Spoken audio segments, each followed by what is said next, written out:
మధ్యప్రదేశ్లోని Gwalior SP office నుంచి తన బాయ్ ఫ్రెండ్ అంకుష్ తో పాటు మరో స్నేహితుడితో కలిసి వస్తోంది నందిని. కారుకి ఓవైపు నందిని కూర్చొని ఉంది. మధ్యలో ఆమె బాయ్ ఫ్రెండ్, మరోవైపు వారి స్నేహితుడు ఉన్నారు. వారిని కారులో ఫాలో అవుతున్నాడు నందిని మాజీ భర్త అరవింద్ పరిహార్. సరిగ్గా రూప్ సింగ్ క్రికెట్ స్టేడియం దగ్గరకు వచ్చేసరికి వారి కారుకి అడ్డం తిరిగాడు అరవింద్. వెంటనే తుపాకీ బయటకు తీశాడు. అంతే, నందిని బాయ్ ఫ్రెండ్ అంకుష్ మరో వ్యక్తి వణికిపోయారు. అక్కడి నుంచి ఫాస్ట్ గా పారిపోయారు. నందిని కూడా పారిపోయే ప్రయత్నం చేసింది, కానీ ఆమెను వెంటాడాడు అరవింద్. ఓ చోటికి రాగానే కింద పడిపోయింది. ఆ తర్వాత ఆమె మీదకు వరుసగా 4 సార్లు కేకలేస్తూ దగ్గర నుంచి కాల్పులు జరిపాడు. చుట్టూ ఉన్న స్థానికులు పారిపోయారు. కొద్దిసేపు ఆమె పక్కనే కూర్చున్నాడు అరవింద్. ఆమెను కాపాడడానికి ఎవరైనా సరే దగ్గరకొస్తే చంపుతానని తుపాకీ చూపించాడు.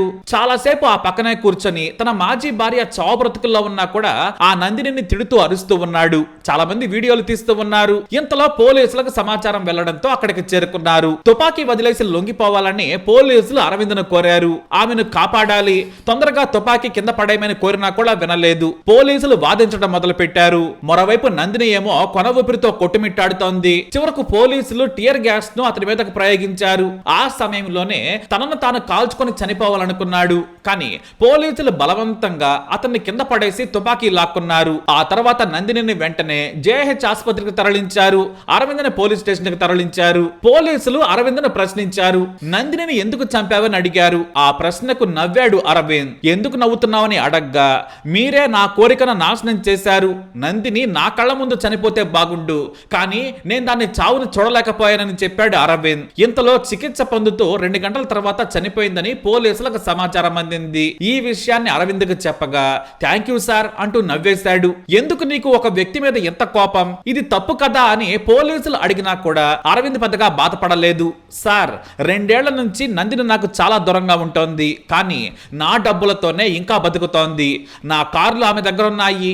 ఆమె బాయ్ ఫ్రెండ్ ప్రోద్బలంతో ఇప్పటికే నా మీద తప్పుడు కేసులు పెట్టింది. నా మొదటి భార్యతో విడాకులు తీసుకోవాలని ఒత్తిడి చేసింది. నా డబ్బంతా దోచేసింది. ఇది నాకు చాలా ఆలస్యంగా తెలిసింది. నాతో 2 ఏళ్ల పాటు సంసారం చేస్తూనే మరో 2 మొగుళ్లతో ఎంజాయ్ చేస్తోంది. ఇలాంటి మహిళ నా దేశంలో ఉంటుందా అని అన్నాడు.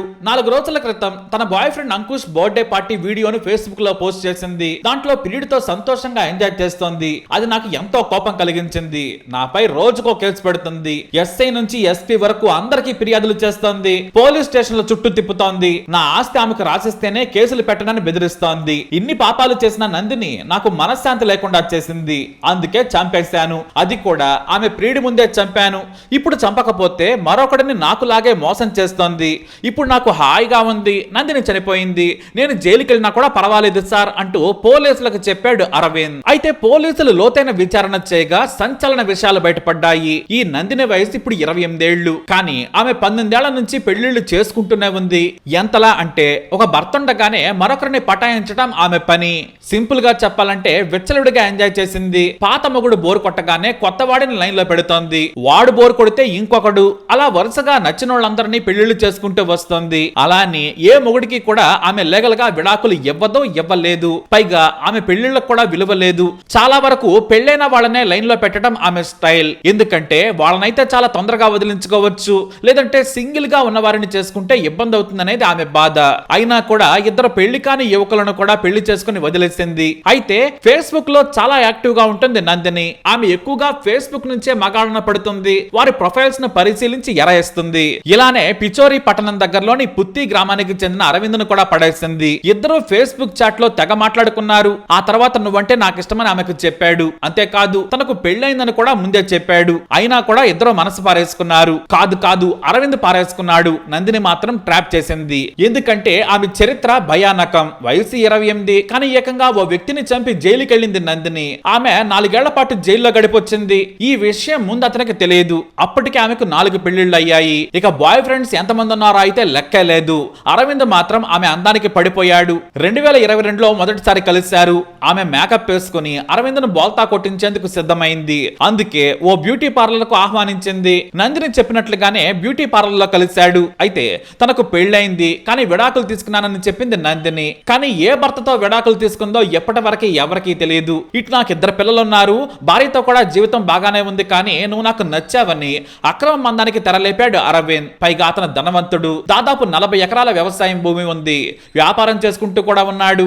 డబ్బు విషయంలో కొదవే లేదు, అందుకే విలాసంగా గడుపుతున్నాడు. కానీ మొదటిసారి ఫేస్బుక్ నుంచి అక్రమందం ఆఫర్ రావడంతో వదులుకోలేకపోయాడు. అయితే ఇటు నందిని మాత్రం ఇలాంటి అరవిందులను చాలా మందిని చూసింది. ఇక ఇద్దరూ కలిసి రహస్యంగా తిరిగారు. నందిని కోసం ఓ ఇంటిని అద్దెకు తీసుకున్నాడు. 2023లో ఓ గుళ్ళో పెళ్లి చేసుకున్నారు. ఈ విషయం అతని మొదటి భార్యకు ఆలస్యంగా తెలిసింది.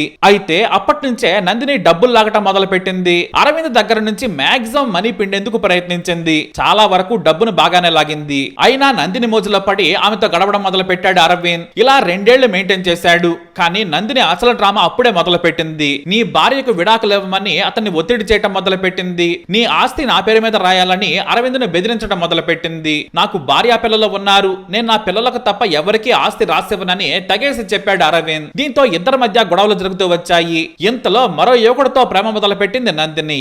అతని పేరు అంకుష్. అంతేకాదు మరో యువకుడు ఆమెతో స్నేహం మొదలు పెట్టాడు. రహస్యంగా ఆ ఇద్దరు యువకులతో ఒకే ఇంట్లో ఉంటోంది. ఈ విషయం అరవింద్కు తెలిసింది. ఆమెను తీవ్రంగా కొట్టాడు. అది మనసులో పెట్టుకుని నన్ను కారుతో హత్య చేయబోయాడని పోలీసులకు ఫిర్యాదు చేసింది నందిని. దీంతో అరవింద్ మీద హత్యాయత్నం కేసు నమోదైంది. జైలుకు కూడా వెళ్ళాడు.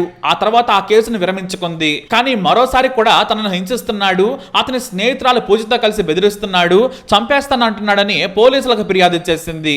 కానీ ఇవన్నీ కూడా తప్పుడు కేసులని వాదించాడు. ఇంతలో నందిని అతని ఇంటి నుంచి వెళ్లిపోయింది. కొత్త ప్రియుడు అంకుష్ తో కలిసి ఉంటోంది. ఆ ఇంట్లోనే మరో వ్యక్తి కూడా ఉంటున్నాడు. ఇద్దరితో కలిసి ఉంటుందనేది అరవింద్ ఆరోపణ. నాతో సంసారం చేస్తూనే మరో వ్యక్తితో అక్రమందం పెట్టుకుంది, నా డబ్బు మొత్తం గుంజేసింది, నా కారు కూడా వాడుకుంటుందని ఆరోపించాడు. సెప్టెంబర్ 9, 2025న మరోసారి పోలీసులకు ఫిర్యాదు చేసింది నందిని. తన మొహాన్ని ఏఐతో మార్చి వాటిని సోషల్ మీడియాలో అప్లోడ్ చేస్తున్నాడని పోలీసులకు ఫిర్యాదు చేస్తుంది. పోలీసులు పిలిపించి అరవింద్ అడిగారు. అసలు నాకు ఏఐ అంటే ఏంటో కూడా తెలియదన్నాడు అరవింద్. ఈ క్రమంలోనే తన బాయ్ ఫ్రెండ్ అంకుష్ వీడియోను ఫేస్బుక్ లో పోస్ట్ చేసింది. అతనితో సంతోషంగా గడిపింది. కేక్ తినిపిస్తూ ఎంజాయ్ చేస్తోంది. ఆ వీడియోను చూసిన అరవింద్ కు కోపం నశాలానికి పెరిగింది. తన ప్రియుడి అండ చూసుకుని బెదిరిస్తోందని రగిలిపోయాడు.